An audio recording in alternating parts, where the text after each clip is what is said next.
नमस्कार दोस्तों, मेरे नए वीडियो में आपका स्वागत है। इस समय मैं लास वेगास में हूँ। मैं ट्रंप होटल में हूँ। देखिए, यहाँ हर जगह ट्रंप लिखा है। ट्रंप नाम के शौकीन राजनेता हैं और मैं वेगास में उनके होटल में हूँ, जहाँ उनके बेटे भी मौजूद हैं। यहाँ बिटकॉइन सम्मेलन हो रहा है, जो दुनिया के प्रमुख क्रिप्टो आयोजनों में से एक है। मुझे इसमें शामिल होना बहुत पसंद है। ये वाकई शानदार है।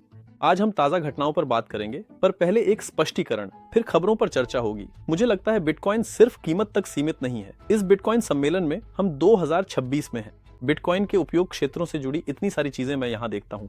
यानी बिटकॉइन हमारे लिए सिर्फ चलो पैसा कमाए या अरे अरे पैसा खो दिया जैसा कोई उत्पाद नहीं है। यहाँ आने पर मैं यह देखता हूँ, बिटकॉइन रोजमर्रा की जिंदगी में कई जगहों पर इस्तेमाल होने वाला एक असली उत्पाद है, एक मूल्यवान उत्पाद है। और इसी वजह से यह सम्मेलन मुझे हर बार बहुत खुश करता है। और सच में इसमें बहुत बड़ी हस्तियां शामिल होती हैं। आप जानते हैं, कुछ साल पहले ट्रंप ने भी इस बिटकॉइन सम्मेलन में भाषण दिया था। आज भी माइकल सेलर, क्या वह सतोशी है? ऐसा सोचने वाले एडम बैक, एरिक ट्रंप जैसे कई नामों की भागीदारी वाला यह एक कार्यक्रम है जो बहुत लाभकारी साबित हो रहा है। लेकिन एक तरफ हम काम करना जारी रखे हुए हैं और मैंने सोचा कि आपको क्रिप्टो करेंसी से जुड़ा एक वीडियो बनाऊं। हम अपने यूट्यूब सीरीज को भी जारी रख रहे हैं। क्रिप्टो करेंसीज पिछले 24 घंटों में तूफानी तरीके से गुजरी हैं। अब धीरे धीरे हमारे नए SEC अध्यक्ष का नाम भी सामने आ गया है। ट्रंप द्वारा समर्थित हमारे नए SEC अध्यक्ष दरअसल अतीत में थोड़े सख्त रुख वाले व्यक्ति रहे हैं। लेकिन हर कोई यही कह रहा है कि अगर ट्रंप उन्हें ला रहे हैं तो शायद बाजार में कुछ नरमी देखने को मिलेगी, ऐसा उनका मानना है। इसके अलावा आज फेड ने ब्याज दर नहीं बढ़ाई। यह भी अपेक्षित ही था। बाजार हैरान नहीं था। नए SEC अध्यक्ष ने बिटकॉइन सम्मेलन में नए क्रिप्टो कानून के संकेत दिए। उन्होंने कहा कि हम प्रतिबंध नहीं, नवाचार लाएंगे।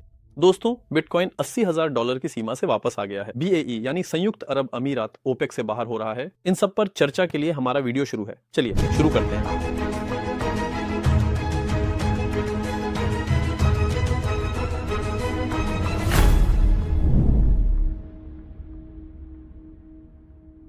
हमारा पहला पड़ाव है दोस्तों, ऊर्जा। इस समय बिटकॉइन की कीमत को तय करने वाली लगभग एकमात्र चीज ऊर्जा बाजार ही है दोस्तों। संयुक्त अरब अमीरात 1 मई से ओपेक से बाहर हो रहा है। 1960 से चली आ रही ओपेक पेट्रोल के उत्पादन और आपूर्ति पर नियम लागू करने वाला समुदाय है। इसमें वे देश हैं जो पेट्रोल बनाते हैं। अबू धाबी चाहता है कि वह कोटे की बाध्यता के बिना अपनी निवेशों को अपनी मर्जी से उत्पादन में बदल सके और नकद में बदल सके, इसलिए उसने ओपेक से अलग होने की घोषणा की है। लेकिन इस खबर के तुरंत बाद ब्रेंट पेट्रोल की कीमत $114 तक गिर गई। ईरान ने कहा कि चलिए हम हॉर्मुज जलद मरु मध्य को खोलें। मैंने एक शांति योजना पेश की है, लेकिन यह अमेरिका को ज्यादा अनुकूल नहीं था और ट्रंप ने इसे स्वीकार नहीं किया। और फिलहाल अमेरिका ट्रंप हॉर्मुज जलद मरु मध्य में एक समुद्री नाकाबंदी की तैयारी कर रहे हैं। यानी मध्य पूर्व की मौजूदा स्थिति यह दिखा रही है कि आग में घी डाला जा रहा है और फिलहाल यह जल्दी सुलझने वाला भी नहीं लग रहा।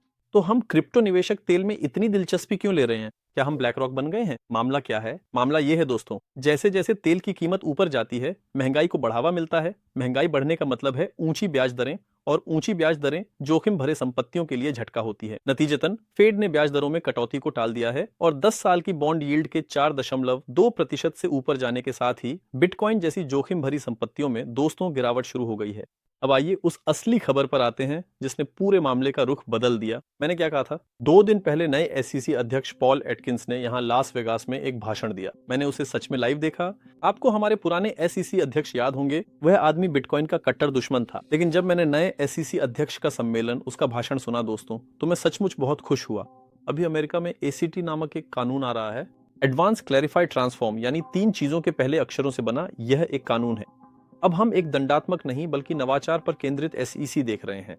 SEC ने अब 16 प्रमुख डिजिटल क्रिप्टो करेंसी को डिजिटल कमोडिटी के रूप में प्रमाणित और स्वीकृत कर दिया है।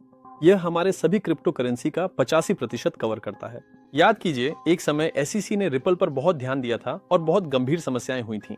रिपल का बहुत बड़ा मार्केट शेयर है, इसलिए उस पर असर भी बहुत बड़ा था। इसने पूरे क्रिप्टो करेंसी बाजार को प्रभावित किया। अब जब 85% डिजिटल कमोडिटी बन गए हैं, तो इसका मतलब है कि हम उन जोखिम भरे पानी से दूर हो गए हैं। ये टोकन या सिक्योरिटी की लड़ाई अब खत्म हो रही है दोस्तों।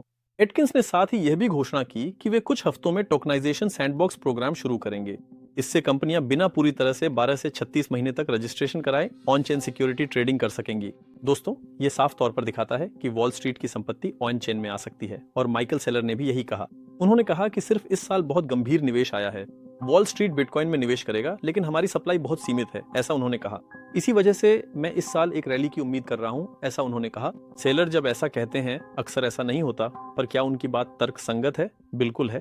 कीमत $80,000 तक गई, लेकिन वहां तक पहुंची नहीं, यानी 49,800-500 के आसपास संघर्ष करता रहा। मैंने क्या कहा था, जब कीमत $80,000 होगी तो मैं आखिरी वक्त पर ट्वीट करूंगा, लेकिन मैं ट्वीट नहीं कर पाया क्योंकि कीमत $80,000 नहीं हुई। ठीक उसी स्तर पर $1,30 करोड़ की बिक्री की दीवार खड़ी कर दी गई और बिक्री की गई, जिससे बाजार थोड़ा पीछे हट गया। इसके अलावा लगातार 9 दिनों से ETF में सकारात्मक निवेश हो रहा था। यह सकारात्मक निवेश भी टूट गया दोस्तों। $263 मिलियन की शुद्ध निकासी हुई। हम यहां से यह समझ सकते हैं, अल्पकालिक दृष्टि से अमेरिका में संस्थागत निवेश कुछ हद तक संतृप्ति पर पहुंचता हुआ दिख रहा है। दोस्तों, एक कंपनी है बिटमाइन। पिछले 24 घंटों में उन्होंने $300 मिलियन की और एथेरियम खरीदी है। उनके पास कुल मिलाकर 5 मिलियन एथेरियम है। ये थोड़ी चिंता की बात है। क्यों? क्योंकि वे कुल एथेरियम संपत्ति का 4% अपने पास रखते हैं। ये सच कहें तो थोड़ा एकाधिकार का जोखिम पैदा करता है। आइए अब अपने वीडियो का सारांश बनाते हैं। SEC अध्यक्ष एटकिंस ने ACT विजन और उससे संबंधित कानून के बारे में महत्वपूर्ण घोषणाएं की हैं। UAE ओपेक से बाहर हो रहा है और दोस्तों, तेल की कीमतें फिलहाल $110 तक पहुंच गई हैं। बिटकॉइन ETF में निवेश की श्रृंखला थोड़ी बाधित हुई है और अभी हमारे पास $264 मिलियन की निकासी है। क्लैरिटी कानून फिलहाल सीनेट में नैतिक कारणों से थोड़ा टल रहा है। ये भी हाँ, क्रिप्टो में समस्याओं में से एक है और बिटमाइन का एथेरियम के 4.2% का मालिक होना क्रिप्टो में कुछ चिंताओं का कारण बन रहा है। क्रिप्टो बहुत संकीर्ण दायरे में फंस गया है। हम चाहते हैं कि यह जल्दी से इस संकीर्ण दायरे से बाहर निकले, लेकिन यहाँ सबसे महत्वपूर्ण बात यह है कि हॉर्मुज जलड़ मरुमध्य और मध्य पूर्व में यह तनाव अब समाप्त हो, तभी हम एक अस्थायी तेजी देख सकते हैं। खासकर नवंबर में यहाँ चुनाव है, मध्यावधि चुनाव है, ट्रंप के मध्यावधि चुनाव है। ट्रंप द्वारा बाजार को ऊपर ले जाने वाले कदम उठाना फिलहाल सभी की अपेक्षा है। याद रखिए, सबसे बड़ी उत्सुकता शायद 2024 के अंत में थी, यानी ट्रंप के चुने जाने और चुने जाने की अवधि में हमने यह अनुभव किया था। हमने एक ऐसी तेजी देखी थी जो बहुत समय से नहीं देखी थी। ट्रंप के चुनाव रैलियों का कारण बनते हैं, लेकिन जीतने के बाद बाजार वापस गिर जाता है। इसीलिए सितंबर, अक्टूबर, नवंबर में दोस्तों हम तेजी देख सकते हैं। देखने के लिए धन्यवाद। अगली वीडियो में मिलने की उम्मीद के साथ अलविदा।